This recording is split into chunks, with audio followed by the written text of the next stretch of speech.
Whoa, that was something special. Alpha made a great villain for both Ben and Rex. Wonder if they'll have Ben's World to host the next one. That is, if they can make it past the 3-season thing Cartoon Network has been pulling off with their shows recently. You know, canceling them. But, would you believe that there's a secret between the two heroes? The true reason of the Generator Rex and Ben 10 crossover, aside from being a CN promotional stunt. Brace yourself. Ben 10 and Generator Rex are the same person.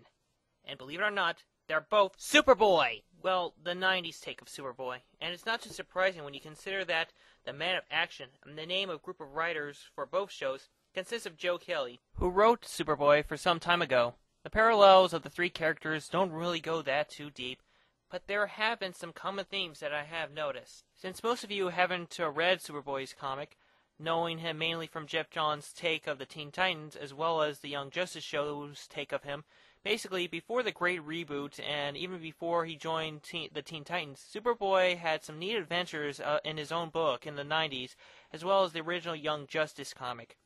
But some events and continuity of that time has barely been touched on, like who he fought constantly at the time, or who he originally thought was his human donor to his human half, which was changed to Lex Luthor, though originally it was stated he was all human and just altered to match Superman, but Jeff Johns changed it to him to a hybrid, which sort of fitted, and how his powers came from sunlight and kryptonite had an effect on him, but that would deviate too much from this video's purpose. I've actually read the comics, and I'm pretty sure I'm the only one who noticed the real connection between Rex and Ben, and Superboy, of course. I'll start with the aspect of Ben 10, since he kind of shares Superboy's first years in the comics. When he first appeared, Ben started out as an obnoxious kid who misused the Omnitrix, a device that allows him to turn into any alien he wants.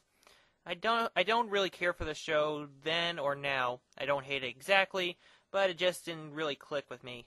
Then Ben grew up a little bit in Alien Force, where he took a more serious tone with his adventures.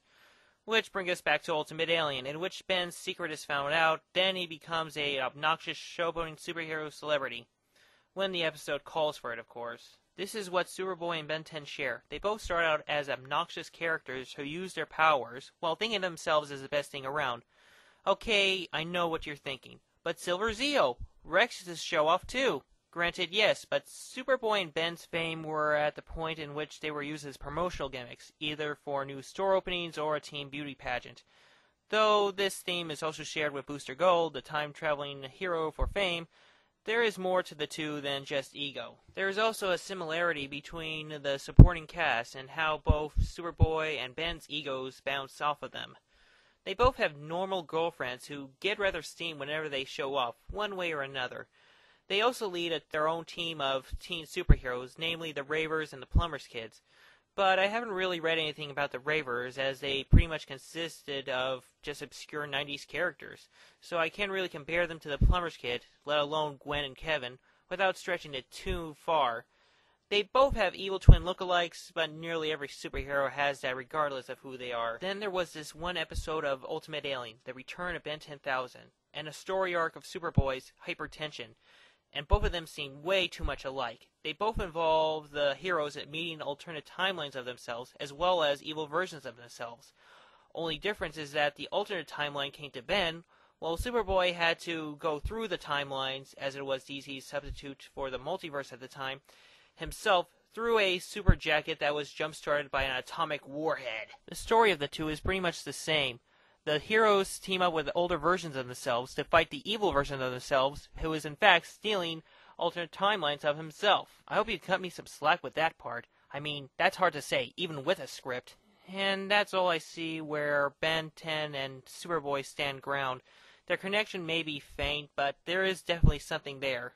Now let's focus on the similarities between the two Teens of Steel, Generator Rex and Superboy, as I've noticed that the two have a lot in common. Since Generator Rex is well known, otherwise you wouldn't be looking at this video at all, I'll just summarize Superboy's aspects and see if it rings any bells with you. After the 50th issue mark of his comic book series, Superboy left showboating in Hawaii to get a job, a federal government job. Basically, he begins working for Project Cadmus, the laboratory that basically made him. He worked under the experienced superhero and war veteran Jim the Guardian Harper, who was a contrast to Superboy's brash and cocky attitude of how to handle situations. Also with Superboy was the beautiful biologist, prodigy, and metahuman research and taste for the retro, Sterling Roquette, who had a crush on both Jim and Superboy, rather than Holiday, who just had a crush on Six, while Rex had a crush on her. As for the connection to Superboy with Bobo, the hotshot talking monkey, I guess it may be a reference to the Wild Men, who were based off man-animals from Jack Kirby's Commandy. And as of now, like Providence, Cadmus was taken over by a mysterious woman, Contessa, who was pretty much a female version of Lex Luthor. They were even married and had a baby. But that's old continuity they got to boot a long time ago, even before the big reboot. And there you have it. Undisputed proof that Ben10 and Generator Rex are really Superboy. Kind of. Sort of. Maybe. Okay. It's probably just me. Like I said before, after joining with the Teen Titans, pretty much everything I said about Superboy in this video has been ignored or retconned. There are some occasional references and characters that show up here and there in the comics, but pretty much a whole majority of the entire comic book series has been pretty much left up in the air. And that pretty much stayed that way until the big reboot. It's just really sad to me that the comic book series that got me into comics, which was also my very first comic book series I ever read, it didn't really stick over time. But I'm sort of glad to know that some of CN's best shows are using elements and stories from it. As the old saying goes, every story has been told again and again. How is it told is what makes it unique. Either way, it goes to show that even some of the most obscure and overlooked comic books, as opposed to the more mainstream and popular ones of yesteryear, can still have an influence on other fictional works as of today. This is Silver Zeo. Peace out.